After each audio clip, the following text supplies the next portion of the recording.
الحمد لله والصلاة والسلام عليها أما بعد فأعوذ بالله من الشيطان الرجيم بسم الله الرحمن الرحيم إنا نحن نزلنا الذكر وإنا له لحافظون قال النبي صلى الله عليه وسلم خيركم من تعلم القرآن وعلمه کیوں نہ ہو ممتاز اسلام دنیا بھر کے دینوں میں، وہاں مذہب کتابوں میں، یہاں قرآن سینوں میں۔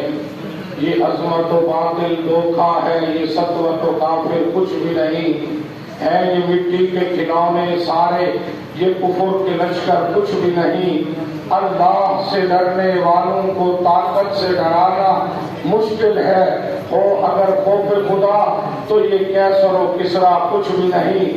قرآن اگر منظور نہیں، اسلام اگر دستور نہیں، تو پھر لعنت ہے اس آزادی پر، یہ لاؤ لشکر کچھ بھی نہیں۔ درود پاک پڑھیں۔ اللہم صل علی سیدنا و مولانا محمد النبی الأمی وعلی آلہ وبارک وسلم۔ ختم قرآن کی تقریب ہے۔ تراویح کے اندر حافظ صاحب نے ماشاءاللہ قرآن مجید سنایا، پوری جماعت نے سنا۔ سب حضرات کو میں دل کی اتھا گہرائیوں سے مبارکباد پیش کرتا ہوں۔ آج 27ویں کی رات ہے، لیلۃ القدر کی رات ہے۔ یہ عظمت والی شان والی رات ہے۔ قرآن کہتا ہے تنزل الملائکۃ والروح فیہا بإذن ربہم من کل امر سلام۔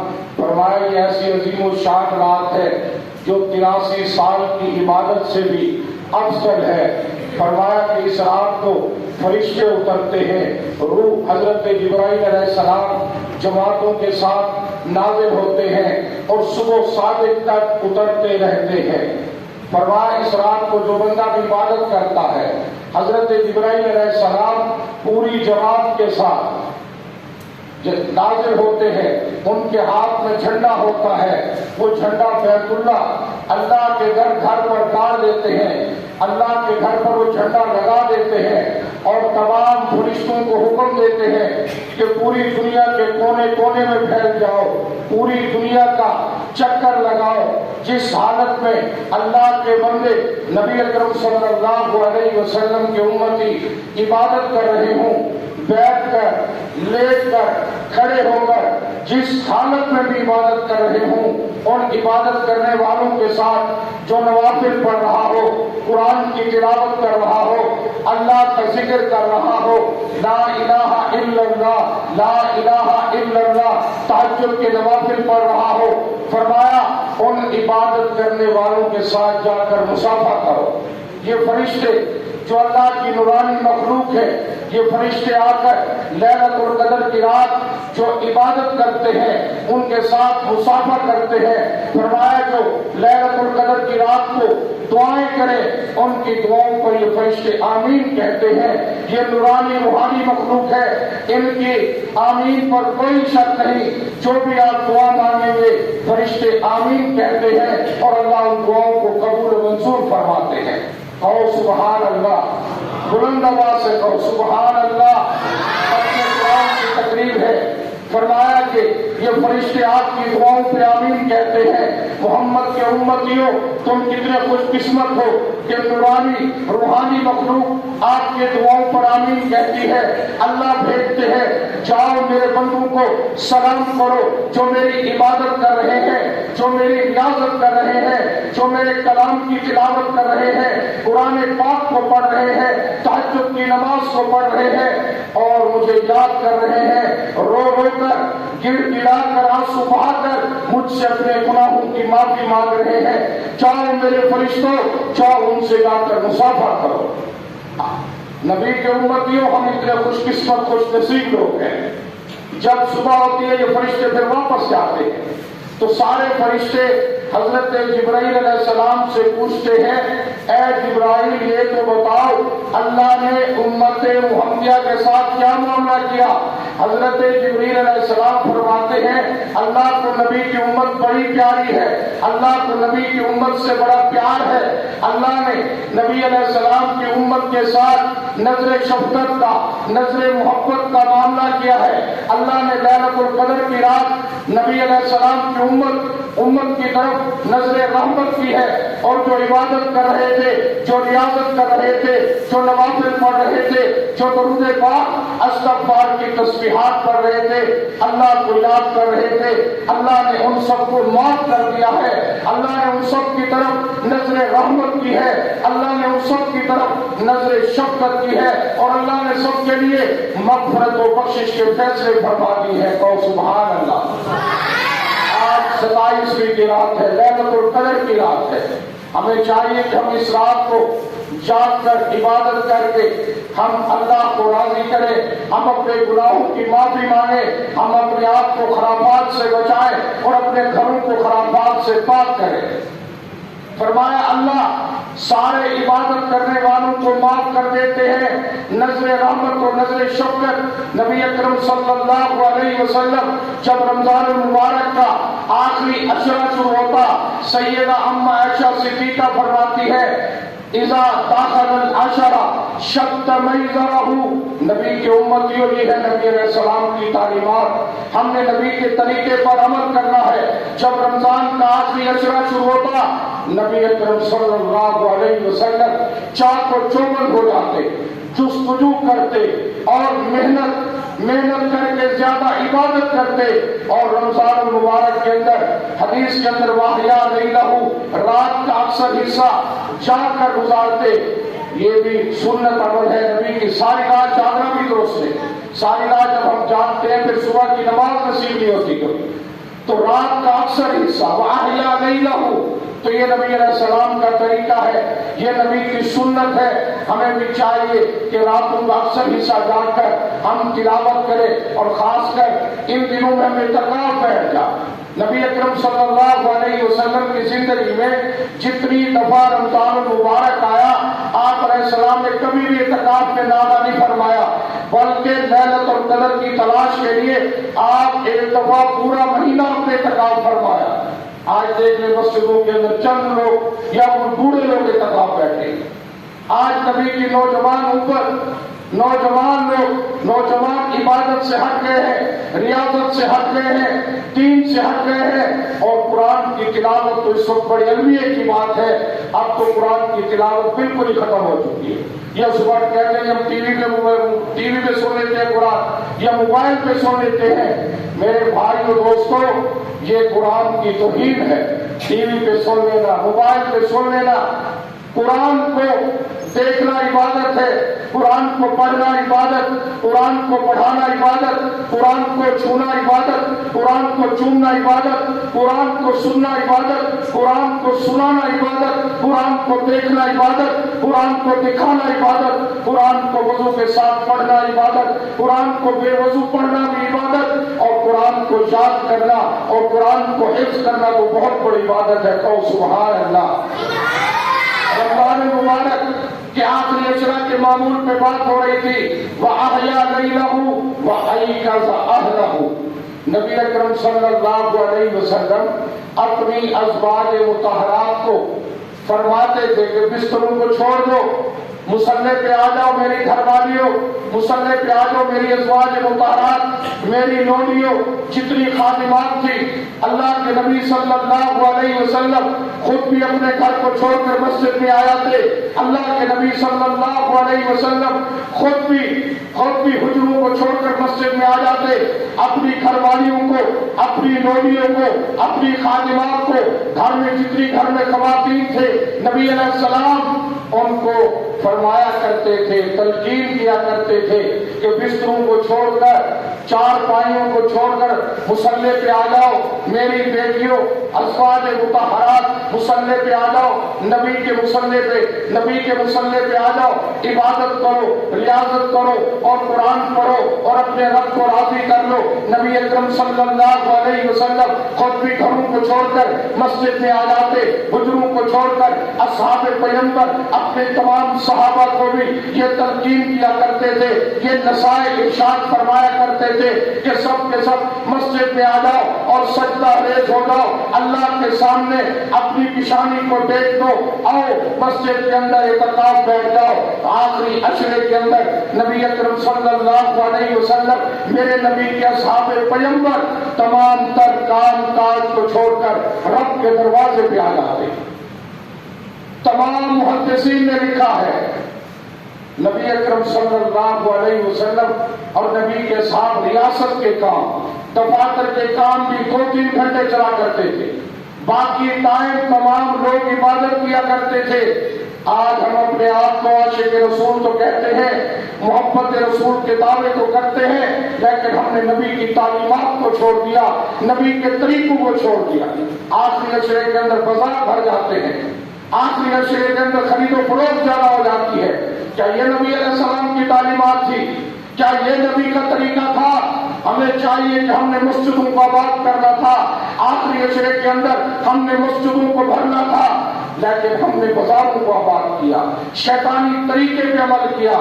نبی علیہ السلام اور اصحاب پیغمبر رمضان المبارک کی خرید و فروخت اور جتنا ساز و سامان عید کا ہوتا تھا رجب المرجب اور شعبان المعظم میں لے لیا کرتے تھے، تاکہ رمضان المبارک کا مہینہ جو عبادت کا مہینہ ہے، جو قبولیت کا مہینہ ہے، رمضان المبارک میں افطاری کے وقت دعا قبول ہوتی ہے، سحری کے وقت دعا قبول ہوتی ہے، اور جناب والا تہجد کے وقت کو روزانہ اللہ آواز لگاتے ہیں، ہے کوئی بخشش طلب کرنے والا میں اس کی بخشش کروں، ہے کوئی مغفرت طلب کرنے والا میں اس کی مغفرت کروں، ہے کوئی رزق طلب کرنے والا اللہ کی طرف سے آواز لگتی ہے کہ اس کو میں حلال فراغ وہاں پہ رزق عطا فرماؤں، ہے کوئی اولاد کو طلب کرنے والا وہ اس کو اولاد عطا فرماؤں۔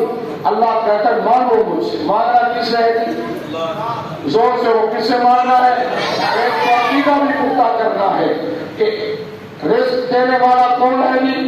بلند آواز سے اللہ نے جتنی تمہاری زبان میں طاقت رکھی ہے، رزق کون دینے والا ہے؟ مشکل کشا کون ہے؟ حاجت روا کون ہے؟ اللہ کے نبی نے، تمام اصحاب پیغمبر نے، ازواج مطہرات نے، اہل بیت نے، ہم تمام صحابہ کو، اہل بیت کو، سب کو ماننے والے ہیں۔ سب کی تعلیمات یہ ہے کہ سب سے پہلے عقیدہ پختہ کرو۔ کیا پختہ کرو جی؟ آج عقیدے کے حوالے سے بڑا کمزور ہے، ختم قرآن کی تقریب ہے، قبولیت کی گھڑی ہے، ہم اپنے آپ کو عقیدے کے اندر مضبوط کریں، تھوڑا سا کوئی مسئلہ آ جاتا ہے، پریشانی آ جاتی ہے، پیٹ اطمینانی، ہم ادھر ادھر بھاگتے ہیں۔ ہمیں چاہیے کہ ہم اللہ سے رجوع کریں۔ آزمائش آئے گی، امتحانات آئیں گے، بیماریاں آئیں گی، مشکلات آئیں گے، قرآن کہتا ہے ایمان لائے ہو، کلمہ پڑھے کہ آزمائے نہیں جاؤ گے، تو رجوع کس کی طرف کرنا ہے؟ اللہ کی طرف، بلند آواز سے کس کی طرف؟ اللہ کی طرف۔ عقیدہ توحید پختہ کرنا ہے۔ معراج کے موقع پر نبی اکرم صلی اللہ علیہ وسلم نے جب بیت المقدس میں نماز پڑھائی، نماز پڑھانے کے بعد 1,24,000 کم و بیش انبیاء بیٹھے تھے۔ سب سے نبی علیہ السلام نے پوچھا، نبی مکرم نے، نبی محترم نے، کہ تمام انبیاء یہ تو بتاؤ اللہ نے دنیا میں تمہیں کس مقصد کے لیے بھیجا ہے؟ سب نے کہا، یک زبان ہو کر کہا تمام انبیاء نے، باسنت توحید، اللہ نے ہمیں بھیجا ہے، جاؤ میرے بندوں کو، اپنے امتیوں کو توحید کا درس دو کہ اللہ کی ذات و صفات میں کوئی شریک نہیں، اللہ ایک ہے، اللہ وحدہ لا شریک ہے۔ ختم قرآن کی تقریب ہے، رمضان المبارک کا آخری عشرہ جاری ہے۔ رمضان المبارک کی 3 تاریخ کو سیدہ فاطمہ الزہرا رضی اللہ تعالیٰ عنہ کی وفات 10 رمضان المبارک کو سیدہ اما خدیجۃ الکبریٰ کی وفات، سیدہ اما خدیجۃ الکبریٰ نے نبی علیہ السلام سے اس وقت نکاح کیا جب نبی اکرم صلی اللہ علیہ وسلم کی عمر 25 سال تھی اور سیدہ اما خدیجۃ الکبریٰ کی عمر 40 سال تھی۔ سیدہ اما خدیجۃ الکبریٰ اللہ نے بڑا مال عطا کیا تھا، بڑی مالدار خاتون تھی اللہ نے، اور تجارت کیا کرتی، سارا مال نبی علیہ السلام کے سپرد کر دیا۔ خدیجہ نے کہا میرے محبوب میرے پیارے یہ سارا مال مخلوق خدا میں تقسیم کر دو، اور مخلوق خدا کے اندر جو متوسط طبقے کے لوگ ہیں، جو غریب لوگ ہیں، جو یتیم لوگ ہیں، جو معذور ہیں، جو حاجت مند ہیں، اور جناب بیوقان جتنی خواتین غریب ہیں سب کے مالوں میں تقسیم کر دو۔ آخری بات سیدہ اما خدیجۃ الکبریٰ نے وہ سبق دیا جب نبی علیہ السلام پہ پہلی وحی نازل ہوئی، غار حرا کے اندر سیدنا جبرائیل علیہ السلام تشریف لائے اور آپ نے ایسے ملاقات کی نبی علیہ السلام کے ساتھ، ایسے جیسے بندے بھیجا جاتا ہے۔ نبی علیہ السلام فرمایا کہ میں وحی لے کر آیا ہوں آپ پڑھیں۔ نبی علیہ السلام نے فرمایا ما انا بقاری، میں پڑھا ہوا نہیں۔ پھر دوبارہ کہا ما انا بقاری، میں پڑھا ہوا نہیں۔ پھر یہ آیات اقرأ بسم ربک الذی خلق خلق الانسان من علق اقرأ وربک الاکرم الذی علم بالقلم، یہ وحی نازل ہوئی اللہ کے نبی صلی اللہ علیہ وسلم، کیونکہ وحی کے اثرات تھے، اللہ کے نبی ڈر گئے، اللہ کے نبی کے جسم پر کپ کپی طاری ہو گئی، پریشان ہو گئے، سیدھا گھر کے اندر آئے، بلایا خدیجہ کہاں ہے؟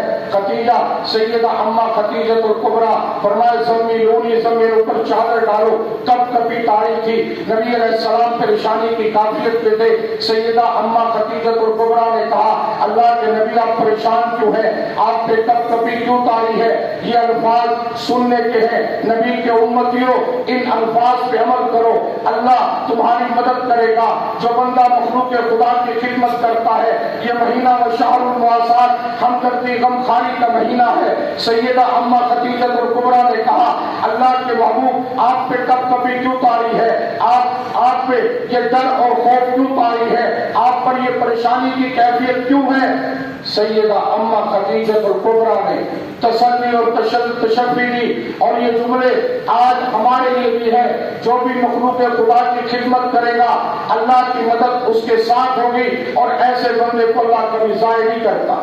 سیدہ اما خدیجۃ الکبریٰ نے کہا نبی مکرم، نبی محتشم، اللہ کی مدد آپ کے ساتھ ہے، اللہ آپ کو ضائع نہیں کرے گا۔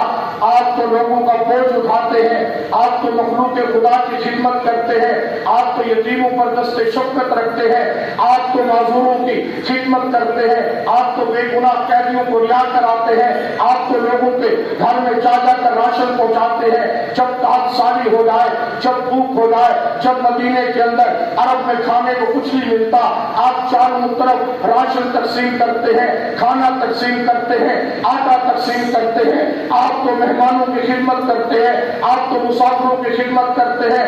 جس کے اندر یہ جذبات ہوں مخلوق خدا کی خدمت کے، سیدہ اما خدیجۃ الکبریٰ نے نبی علیہ السلام کو تسلی اور تشفی دی کہ اللہ کی مدد ایسے بندے کے ساتھ ہوتی ہے، اللہ ایسے بندے کو ضائع نہیں کرتے۔ کہو سبحان اللہ۔